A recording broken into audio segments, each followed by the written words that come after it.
അത് ഈ മാസം ഫെബ്രുവരി 20 രാത്രി ഒരു 8:45 കൂടിയാണ് ഈ മോഷണം പോയതായിട്ട് ഞങ്ങൾക്ക് കണ്ടത്. ഇത് നോക്കാൻ കാരണം എന്താണെന്ന് വെച്ചാൽ ഈ സിഗ്നേച്ചർ ഫുൾ ബോട്ടിൽ വിസ്കി ഒരു ബോട്ടിൽ കുറവ് വന്നിട്ടുണ്ടായിരുന്നു.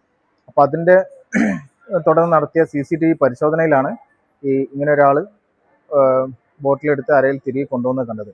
ഒരു നീല ജീൻസും ഒരു ആഷ് കളർ ഷർട്ടും ഇട്ട ആളാണ് ഇത് ചെയ്തത്. ഇതിൻ്റെ CCTV ദൃശ്യങ്ങൾ ഉൾപ്പെടെ മുക്കം പോലീസ് സ്റ്റേഷനിൽ പരാതിയായിട്ട് കൊടുത്തിട്ടുണ്ട്.